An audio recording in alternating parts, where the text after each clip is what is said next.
بسم اللہ الرحمن الرحیم۔ پاکستان کے آڈیٹر جنرل نے زکوٰۃ اور بیت المال کے فنڈز میں اربوں روپے کی بے قاعدگیوں کا انکشاف کیا ہے۔ یہ انکشاف آڈیٹر جنرل کی جانب سے سپریم کورٹ میں جمع کروائی گئی رپورٹ میں کیا گیا ہے، جو 2018-2019 کے مالی سال میں ہونے والی بدعنوانیوں کے بارے میں ہے۔ ان رپورٹس میں کہا گیا ہے کہ آڈیٹر جنرل کی طرف سے زکوٰۃ کے ایک محکمے کا آڈٹ 1986 سے جاری ہے اور اس وقت سینٹرل زکوٰۃ کونسل، صوبائی زکوٰۃ کونسل اور مقامی سطح پر قائم کی جانے والی زکوٰۃ کونسل کا آڈٹ کیا گیا ہے۔ اس رپورٹ میں اس بات کا ذکر کیا گیا ہے کہ 2018-2019 کے لیے 7 ارب 38 کروڑ روپے رکھے گئے تھے۔ رپورٹ میں زکوٰۃ فنڈ میں سے 96 کروڑ روپے سے زیادہ کی رقم کا آڈٹ کیا گیا، تو اس میں 57 کروڑ سے زائد کی بے ضابطگیاں پائی گئی، جو کہ آڈٹ کی گئی رقم کا 60% بنتا ہے۔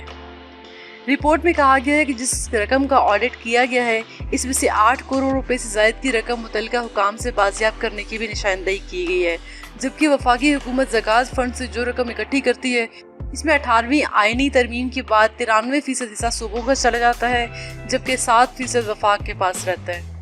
زکوٰۃ فنڈ میں سب سے زیادہ بے قاعدگیاں صوبہ پنجاب اور صوبہ سندھ میں۔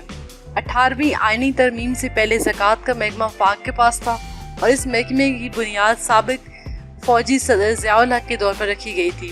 مختلف مسالک سے تعلق رکھنے والے علماء نے اس محکمے کی کارکردگی کو اس وقت بہتر قرار دیا تھا جب تک یہ وفاق کے پاس رہا، اور جب یہ محکمہ صوبوں کو تفویض کیا گیا تو پھر اس کی کارکردگی پر علماء کی طرف سے سوال اٹھائے جا رہے ہیں۔ 18ویں آئینی ترمیم کے بعد زکوٰۃ فنڈ میں آبادی کی تناسب سے صوبوں کو حصہ دیا جاتا ہے، جس میں صوبہ پنجاب کو 57%، سندھ کو 24%، صوبہ خیبر پختونخوا کو 14% اور رقبے کے لحاظ سے ملک کے سب سے بڑے صوبے بلوچستان کو زکوٰۃ فنڈ میں سے 5% حصہ دیا جاتا ہے۔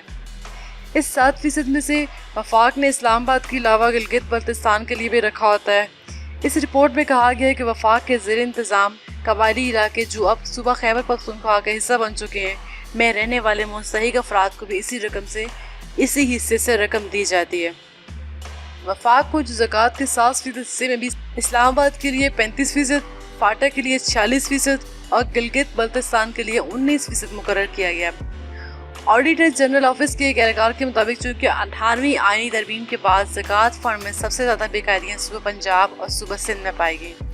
اہلکار کے مطابق 57 کروڑ میں سے سب سے زیادہ بے قاعدگیاں پنجاب میں پائی گئی، جو کہ 24 کروڑ روپے ہے، جبکہ 18 کروڑ روپے سے زیادہ کی بے قاعدگیاں صوبہ سندھ میں پائی گئیں۔ صوبہ خیبر پختونخوا میں 3 کروڑ روپے بے ضابطگیاں پائی گئی ہیں۔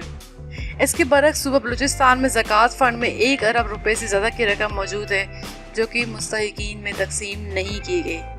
اس رپورٹ میں کہا گیا ہے کہ زکوٰۃ فنڈ کا صوبائی ادارہ اس رقم کو مستحقین میں تقسیم کرنے کا ذمہ دار ہے تاکہ صوبے میں غربت کی سطح کو کم کیا جا سکے، لیکن ایسا نہیں کیا گیا۔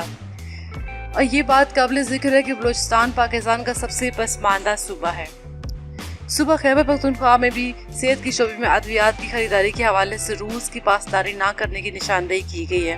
اس کے علاوہ اس بات کی بھی نشاندہی کی گئی ہے کہ پاکستان بیت المال اور صوبائی حکومت کی طرف سے صحت کارڈ کے اجراء کے بعد زکوٰۃ فنڈ پر اضافی بوجھ ڈالا گیا۔ اس آڈٹ رپورٹ کے مطابق 2018 میں صوبہ خیبر پختونخوا کے 13 اضلاع نے 1 کروڑ 80 لاکھ سے زائد کی رقم عشر کی مد میں اکٹھی کی، جبکہ باقی 12 اضلاع نے اس حوالے سے کوئی کام نہیں کیا۔ وفاق کے حصے میں زکوٰۃ فنڈز میں سے جو 7% حصہ آتا ہے وہ بھی مکمل طور پر خرچ نہیں ہوتا، اور ابھی بھی اس اکاؤنٹ میں 26 کروڑ روپے کی رقم موجود ہے جو مستحقین تک نہیں پہنچائی گئی۔ اس ضمن میں متعلقہ حکام کا کہنا تھا کہ چونکہ زکوٰۃ کونسل کی چیئرمین اور اس کے ارکان کی مدت مکمل ہو چکی تھی اور نئی تقرری عمل میں نہیں لائی گئی تھی، اس لیے یہ رقم مستحقین تک نہیں پہنچائی۔ پاکستان بیت المال میں ارب سے زیادہ کی رقم کی بے قاعدگیاں۔ پاکستان بیت المال کے بارے میں آڈٹ رپورٹ میں کہا گیا ہے کہ 2018 سے 2019 کے مالی سال کے دوران اس محکمے کے لیے 5 ارب روپے مختص کیے گئے تھے، جن میں سے 3 ارب روپے سے زائد کی بے قاعدگیوں کی نشاندہی کی گئی ہے۔ بیت المال کو دی جانے والی رقم کا مکمل آڈٹ کیا گیا ہے اور اس محکمے کو دی گئی رقم میں جو بے قاعدگیاں ہوئی ہیں وہ محکمے کو مختص کی گئی رقم کا 62% ہے۔ اس آڈٹ رپورٹ میں 47 کروڑ روپے کی ریکوری کی بھی نشاندہی کی گئی ہے۔ اس رپورٹ میں اس بات کا ذکر کیا گیا ہے کہ مستحق افراد کی مالی معاونت کے حوالے سے لوگوں کے مستحق ہونے کے بارے میں ڈیٹا کی تصدیق نہیں کی گئی اور اس ضمن میں 2 ارب 40 کروڑ روپے کی رقم کی ادائیگی کو